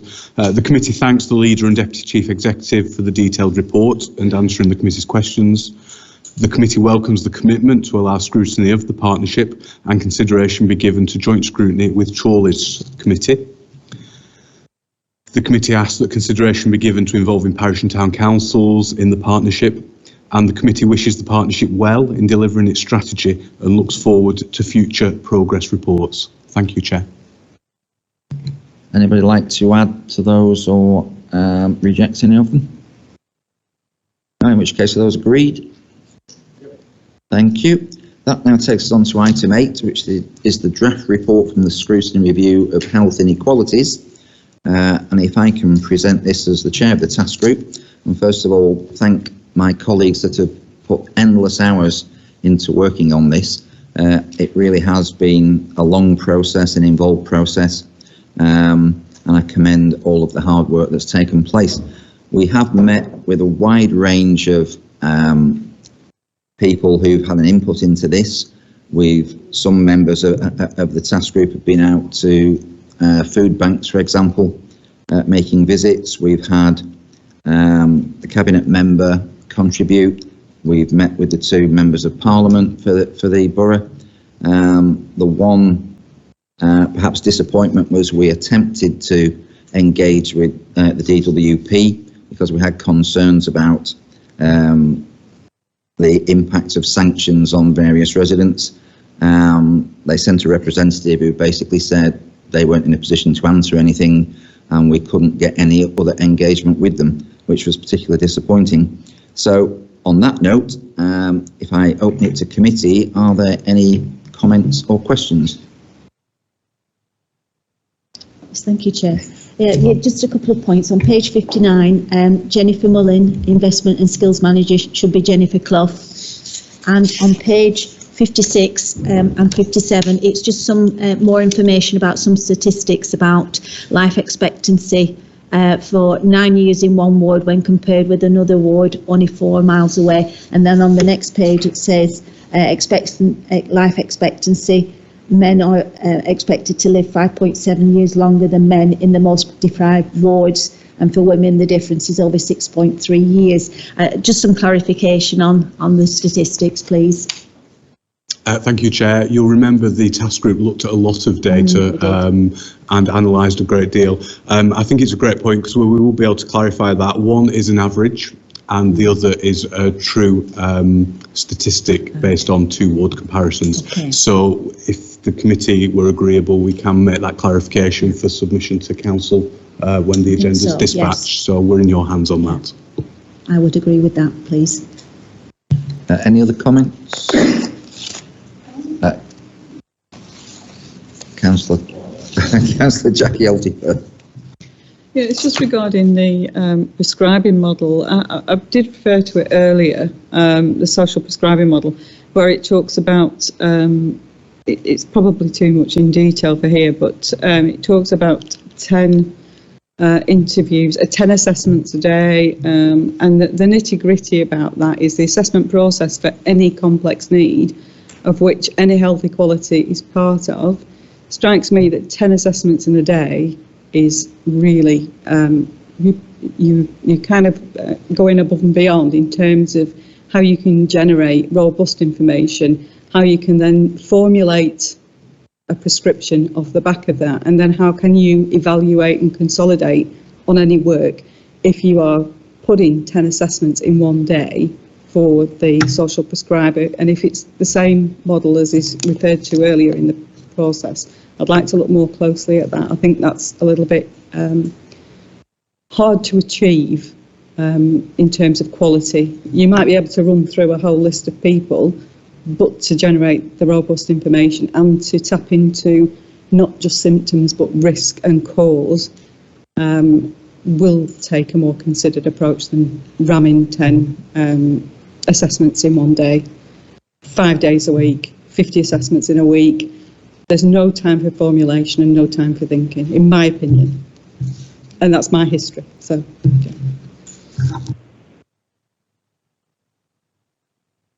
Councillor Trafford. Just to sort of comment on a few things that you mentioned at the start there, Chair. And I will ask as well that we go back to what Councillor Alty was suggesting then. So thanks everyone for the time on being on our part of the task group. I would say I'd enjoyed it, but I didn't. I found it incredibly depressing based on the content of what we had to listen to and the state of health inequalities within the borough. The most depressing thing of all of it, in particular, relates to the issue of universal credit on two accounts. The first one being that when we speak to people from food banks, the issue that was most consistent, and when we ask them what is the biggest issue that you think means that people have to come to food banks, they mentioned the issue of benefit sanctions or the delays in the rollout of universal credit, or just the simple fact that it's not enough to live off. So that's people having to go to food banks, and if there are questions about why that relates to health inequalities, without being facetious, it's because eating food is quite good for your health. So if you can't afford it, I think you might struggle. Then when we want to speak to the DWP about this to try and get some understanding, being the objective people that we are, first of all, they sent someone who didn't know what day it was, and then left after one question and said, "Oh, I'm in the wrong meeting," and then we didn't get anywhere after that. So there was no avenue whatsoever for accountability, none at all. And I think that when you're elected people, accountability is probably the most important thing that any of us do. So we were unable to actually try and achieve some level of accountability in this, which is incredibly depressing. The second issue, which I find incredibly depressing, was when we questioned Nigel Evans, the MP for the Ribble Valley. I asked him about universal credit and the issues that exist within that. That could have been an opportunity to provide some reassurance as to what the issues with universal credit are and how that affects people in the community. Instead, that became an opportunity, and I quote, to talk about people who are milking the system, people committing benefit fraud, people claiming benefit when they're not entitled to them, which is the same old, constantly disproven narratives that we've heard for a number of years now about the spongers and scroungers, that many of whom don't exist, and those that do are an absolute rarity. I look forward to this going to full council. I have a lot more to say when it gets there, but I didn't want, it wouldn't sit right with me to just sit along and nod this through without commenting on the absolutely appalling nature of the things that we've found throughout this process. So yeah, sorry to lower the tone, but thank you, Chair. That's okay. Councillor Will Adams. Thank you, Chair. Yeah, I think, like Councillor Trafford, I'll say most of my comments for the full council, but in relation to the whole process that we went through, I think it was quite difficult, I think, at times, really, in terms of how hard it is for a lot of people, and for a fairly, on the whole, an affluent borough compared to some. There's still a significant amount of inequality. What I would say is the real, I suppose the real bonus, I would say, is the fact that we met some absolutely incredible people who help and support the most vulnerable. It really shouldn't be down to them to do that. But if it wasn't for them and those people and the work they do, most of them voluntarily, and while they're working 1 or 2 jobs also, it's truly inspiring to hear them speak how they did to us. They're there because they care for people, and they have to do that because government doesn't help those vulnerable people. So I think it's truly shocking that we're in a society, 6th richest country in the world, where we have to rely on those incredible people. But that is where we are. And I think those people will need to be celebrated. We should do that, while also looking and exposing the inequalities that exist in our community. So I'll leave it there, Chair, but I think it's important to highlight those people. Thank you. Anybody else wish to come in? On the point that Councillor Alty raised, I mean, I think we possibly can put an addition into the report that we have a concern about the number of social prescribing appointments being carried out in the time available. Whether we can influence that or not, I don't know, but certainly we can express a concern. Chair, you might, rather than making that particular recommendation, just perhaps flag it up as an issue, and that as that recommendation is implemented, make that point so that the model that is developed does take into account Councillor Alty's views and also of best practice.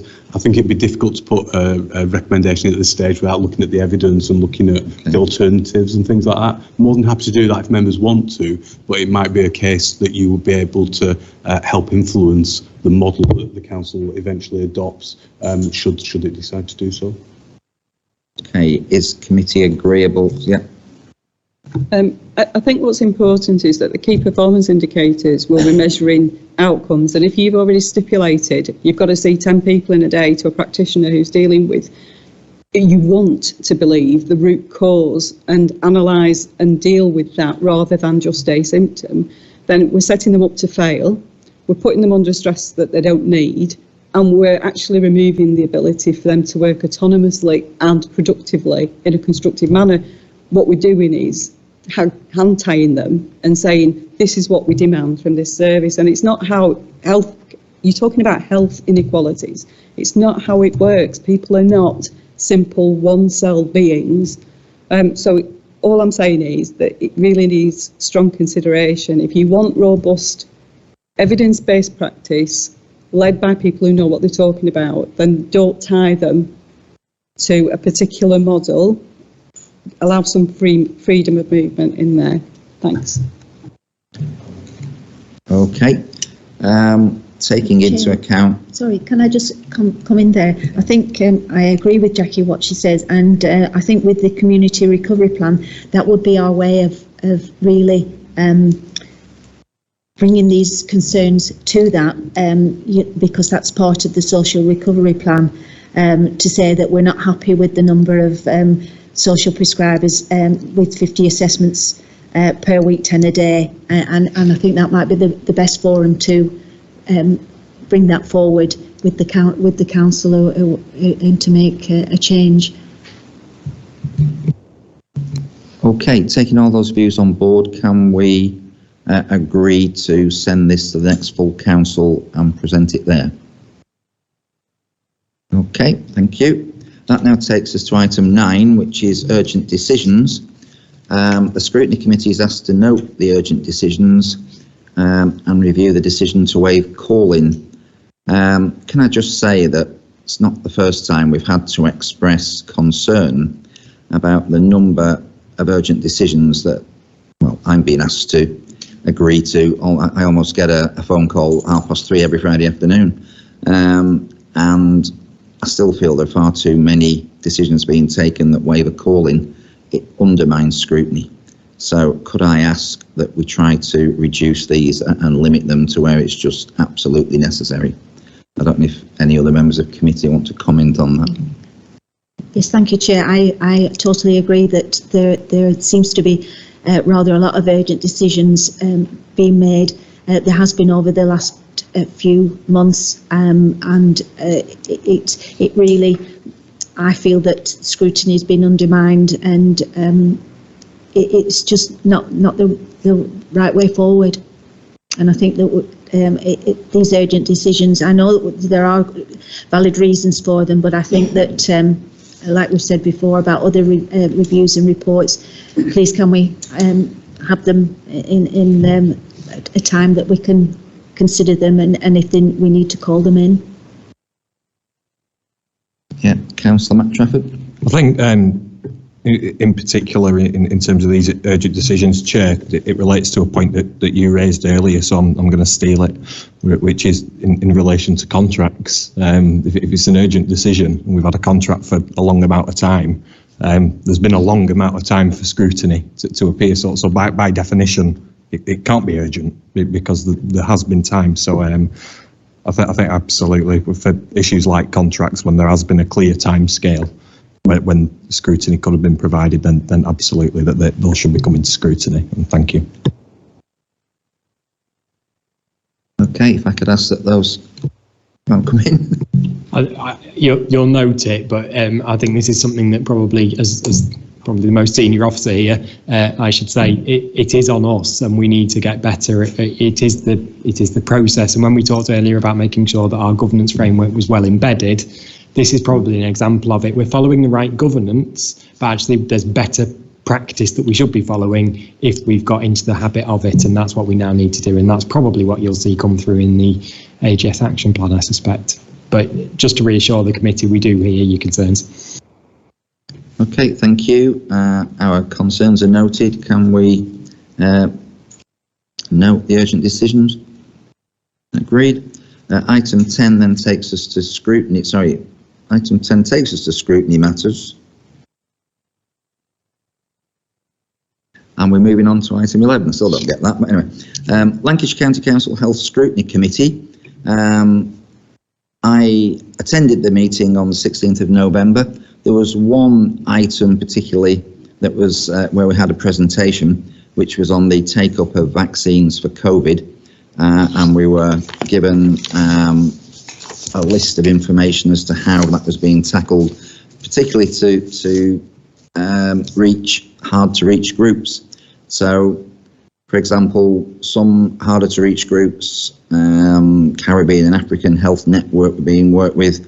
They were rolling it out in a caravan to travellers' sites, for example, and all of the minutes for that meeting are available if you wish to obtain further information. The only other items on the agenda were really work plans and talking around what the committee was going to do in the future, and then they cancelled the December meeting, so maybe they couldn't find anything to do. But that was the main item on the agenda of that meeting. That then takes us, unless there's any questions, that then takes us to item 12, meeting and training attended by the Scrutiny Committee members. I don't know if anybody has actually been to a meeting or undertaken any recent training. I've been told the extra care scheme.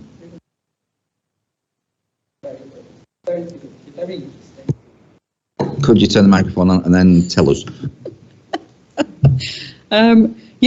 We went to the extra care scheme in Chorley. It was a really productive visit, very instructive, very informative, and gave us some clear information on the way that services were delivered and the way that we would need to kind of roll out so that we had consistency. They had highlighted some areas that they found a little bit onerous after a few months open. something to do with the mobility scooters and things like that. So they'd used it as a learning opportunity as well, and that's how it was delivered. So I thought it was really useful. Thanks. Yeah, I was on that visit as well, and I think all of us that attended that, it was particularly useful. Any other comments on that? No. In which case that takes us to item 13, which is the forward plan. Cabinet forward plan is an opportunity to flag up any future scrutiny items. Do you have any input to that? No? Okay. That then takes us to item 14, which is the scrutiny forward plan. Councillor Karen Walton. Thank you. Yes, there's just a couple of things that I'd like included.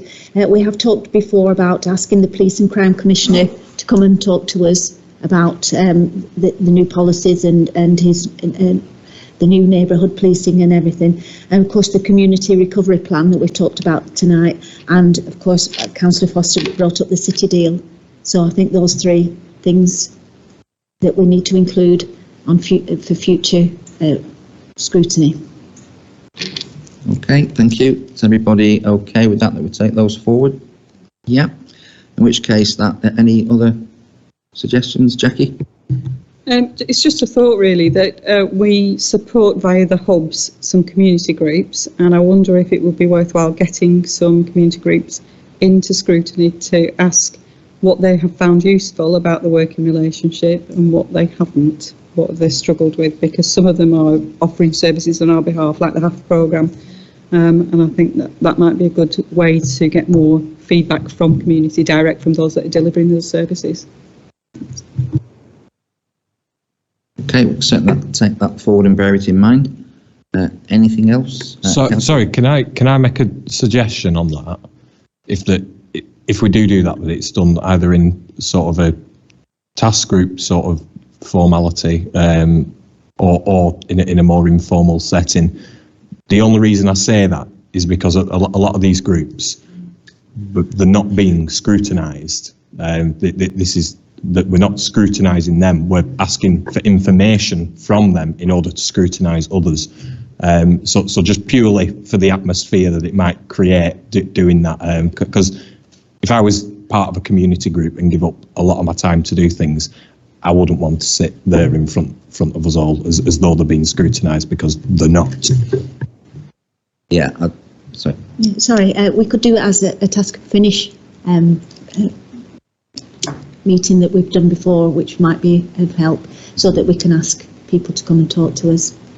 Yeah, I was thinking more of a sort of feedback session where we invite them in to tell us their experience, as opposed to grill them and fully take on board what you're saying. So perhaps we could organise something along those lines. That then takes us to item 15, exclusion of the press and public. Before we do, could I just ask what is particularly commercially sensitive within this report? And if it is, could it not have been written in such a way that we didn't have to exclude the press and public from a scrutiny process, which is open for the public to watch? I think this is something we've discussed at other committees before. I take your point entirely that it could have been written in a different way.